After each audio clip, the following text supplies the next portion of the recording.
this is strange because Israel is the ally of America in this war. But Netanyahu is saying that, no, our real enemy is Rome. And that's what we must prepare for, okay? So I want you guys to keep this in mind.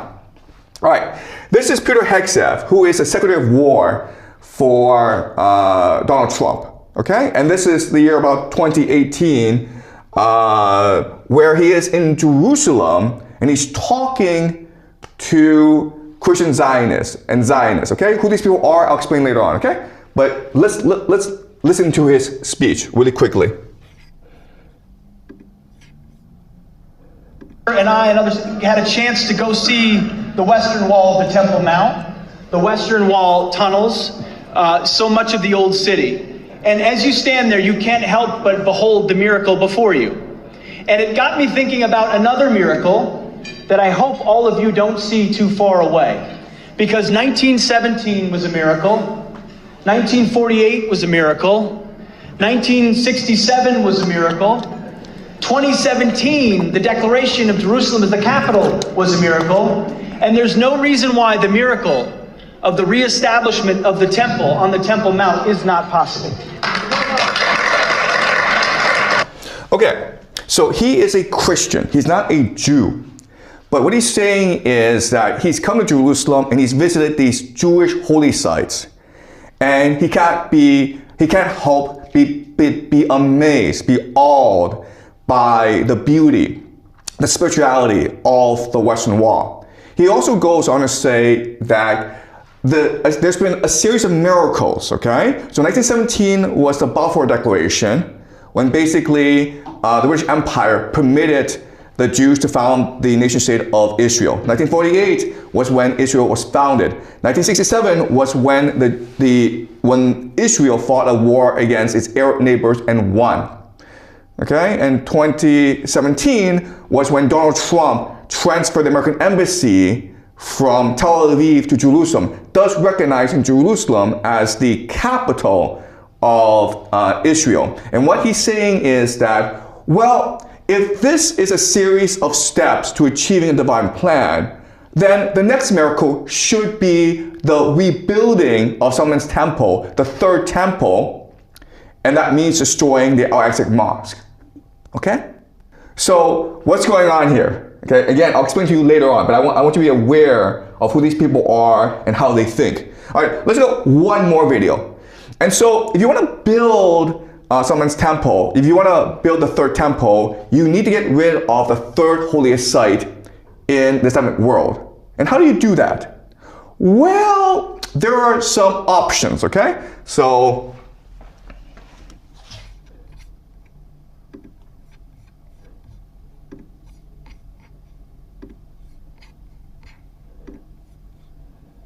missiles will hit the mosque and clear the place for the third Bet HaMikdash. That could also be a miracle. If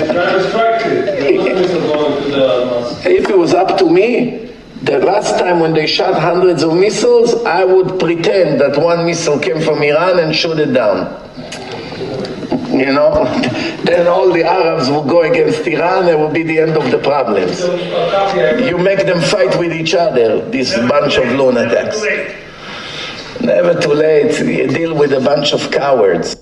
Okay, so this is a rabbi in Israel. He's saying how last year, during the 12-day war in June, Iran was firing missiles at Israel. And what he's saying is, you know, that was an opportunity for us to pretend that Iranian missile hit the Dome of the Rock, the Al-Aqsa Mosque, thus destroying it.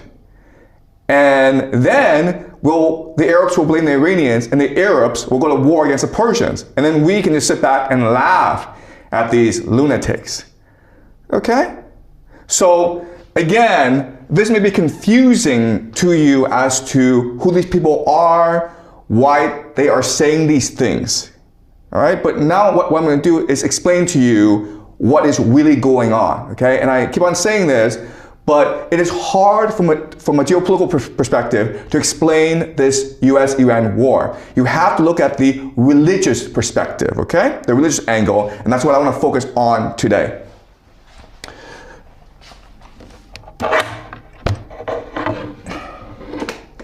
Okay. Sorry. Okay, so again, this is the three holiest sites in the Islamic world. This is Saudi Arabia, Mecca, Medina, and this is the Dome of the Rock, the Al-Aqsa Mosque, which is where Muhammad was supposed to ascend to heaven. And the Jews and the Christian Zionists believe that this must be destroyed so that they can build the third temple, or Solomon's temple. Okay? All right, so this is the big question in this war. And again, I keep on saying this, but I need to be right in my prediction if my analysis is to be correct. If they do not destroy the Al-Aqsa Mosque, and if they are able to achieve peace, then my predictive model, my analysis is completely wrong, and you just ignore me, okay, for the rest of my life. And I can go back to teaching, great books or something. All right, so let us examine why this is important, okay? So today I want to introduce you to a new theory of game theory called the Law of Eschatological Convergence.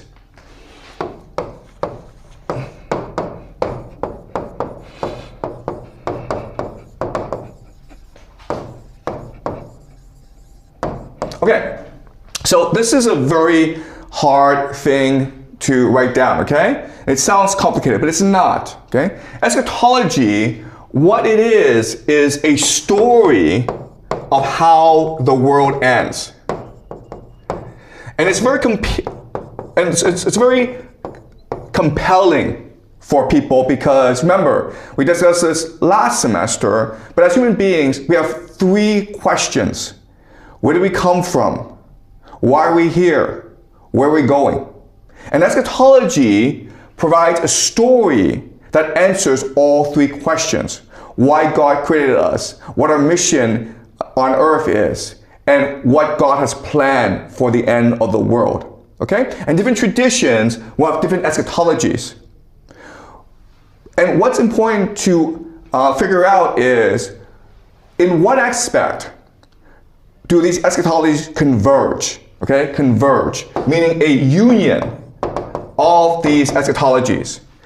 And why is that important? Because it allows you to predict how they will behave. Think of a story as the operating system of a society. And as such, it's a script that they will act out. And if you're able to figure out the different scripts and see how they converge together, where the union of these different scripts are, then you can actually predict how the world will turn out. Okay? All right. So having explained the law, I'm going to go into some theory to help us understand why this works. Okay? All right. So the first thing to understand is something called the universal law of game theory. Okay? And the universal law of game theory states this. Whoever wins a game is able to do this, okay? Mass times energy times coordination. Okay? So these are the three things you want to look at to understand how well a player would do in a game. So mass is just the number of people involved on the team, okay? Energy is just how much attention, focus, motivation there is, okay? So think of it as attention or motivation or action, okay? Any of these words will do. But basically, how invested are you in winning the game? And how hard are you willing to work to win the game? And coordination is just the idea of synchronicity. And what I mean by that is, how well do the teammates work together? Okay? And something that you need to appreciate is that The most important thing in winning a game is actually coordination. In fact, I would say it's 4 times more important than just mass. So you can have a lot of people, but if they don't work well together, you're defeated by another team with few people, but they work well together, okay? And then energy is twice as important as mass. All right? So let me give you an example. Let's just say that you're playing a game by yourself. Okay? Maybe for example, you enter a ping pong competition or a chess competition. Well, mass and coordination don't really matter because you don't have any teammates. And so what matters is energy, how motivated you are to win this game. How much time do you put in practice? How much time do you put into studying and improving yourself? How focused are you in winning, okay? All right, so a team sport, well, mass is constant. And so what matters is energy and coordination. How well the team works well together, okay? Now, what's interesting is that there are different ways to improve or increase, augment the energy and coordination, all right?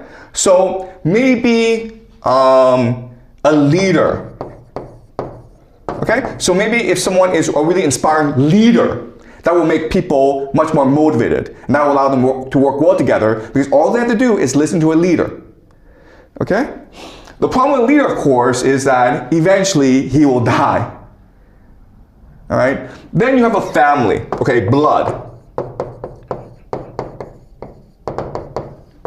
okay? They work well together because they all share similar blood, but we cannot account for the differences within this family, okay, the conflict within this family, right? So historically, in the long term,